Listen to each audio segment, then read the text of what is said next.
நீதிமொழிகள் அதிகாரம் 17. சண்டை நடக்கும் வீட்டில் விருந்துண்பதை விட மன அமைதியோடு பழஞ்சோறு சாப்பிடுவதே மேல். முதலாளியின் மகன் ஒழுக்கங்கெட்டவனாயிருந்தால் அறிவுள்ள வேலைக்காரன் அவனை அடக்கி ஆள்வான். ஏனைய சகோதரர்களோடு உரிமை சொத்தில் பங்கு பெறுவான். வெள்ளியை உலைக்களமும் பொன்னை புடக்குகையும் சோதித்து பார்க்கும். உள்ளத்தை சோதித்து பார்ப்பவர் ஆண்டவர். தீங்கு விளைவிக்கும் பேச்சை தீயவன் விருப்பத்தோடு கேட்பான். அவதூறான கூற்றினை பொய்யன் ஆவலோடு கேட்பான். ஏழையை ஏளனம் செய்கிறவர் அவரை உண்டாக்கினவரையே இகழுகிறார். பிறருடைய இக்கட்டை பார்த்து மகிழ்கிறவர் தண்டனைக்கு தப்ப மாட்டார். முதியோருக்கு அவர்களுடைய பேர பிள்ளைகள் மனுமுடி போன்றவர்கள். பிள்ளைகளின் பெருமை அவர்கள் தந்தையரே. பயனுள்ள பேச்சுக்கும் மதிகேடனுக்கும் தொடர்பே இல்லை. பொய்யான பேச்சும் அரசனுக்கு பொருந்தவே பொருந்தாது. கைகூலி கொடுப்பவர் அதை ஒரு மந்திர தாயத்தை போல பயன்படுத்துகிறார். அதை கொண்டு அவர் எடுத்த காரியம் அனைத்தையும் நிறைவேற்றுவார்.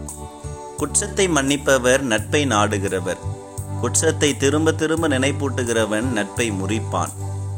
சொரணை கெட்டவனுக்கு 100 அடி கொடுப்பதை விட உணர்வுள்ளவருக்கு ஒரு சொல் சொல்வது மிகுந்த பயனை தரும். தீயவர் கலகம் செய்வதையே நாடுவர்.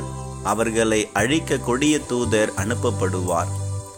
மடமையில் மூழ்கி கிடக்கும் மதிகேடனுக்கு எதிர்ப்படுவது குட்டியை பறிகொடுத்த கரடிக்கு எதிர்ப்படுவதை விட கேடானது. நன்மை செய்தவருக்கு எவர் தீமை செய்கிறாரோ அவர் வீட்டை விட்டு தீமை அகலாது. வாக்குவாதத்தை தொடங்குவது மதகை திறந்து விடுவது போல் ஆகும். வாக்குவாதம் மேலும் வளரும் முன் அதை நிறுத்திவிடு. குற்றம் செய்தவரை நேர்மையானவர் என்றும் நேர்மையானவரை குற்றம் செய்தவர் என்றும் தீர்ப்பு கூறுவர்களை ஆண்டவர் அருவருக்கிறார். மதிகேடர் கையில் பணம் இருப்பதால் பயன் என்ன? ஞானத்தை பெற்றுக்கொள்ள செலவிடுவாரா? அவருக்குத்தான் மனம் இல்லையே. நண்பன் எப்போதும் அன்பு காட்டுவான். இடுக்கணில் உதவுவதற்கே உடன் பிறந்தவன் இருக்கின்றான். அடுத்தவர் கடனுக்காக பொறுப்பேற்று அவருக்காக பிணையாய் நிற்பவன் அறிவில்லாதவனே. வாதத்தை நாடுகிறவன் குற்றப்பழியை நாடுகிறான். இருமுப்பான பேச்சு இக்கட்டை வருவிக்கும். கோணல் மதியுள்ளவர் நன்மையை காணார். வஞ்சகனாவுள்ளவர் தீமையில் சிக்குவார். மதிகேடனை பெற்றவர் கவலைக்குள்ளாவார். மூடருடைய தகப்பனுக்கு மகிழ்ச்சியே இராது.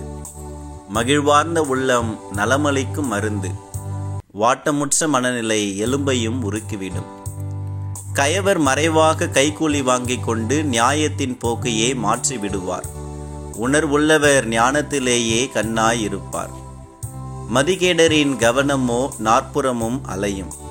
மதிகெட்ட மகனால் தந்தைக்கு கவலை, பெற்ற தாய்க்கு துயரம்.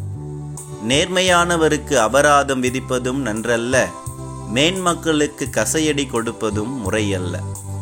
தம் நாவை காத்து கொள்பவரே அறிவாளி. தம் உணர்ச்சிகளை அடக்கிக் கொள்பவரே மெய்யறிவாளர். பேசாதிருந்தால் மூடனும் ஞானமுள்ளவன் என்று கருதப்படுவான். தன் வாயை மூடிக்கொள்பவன் அறிவுள்ளவன் எனப்படுவான்.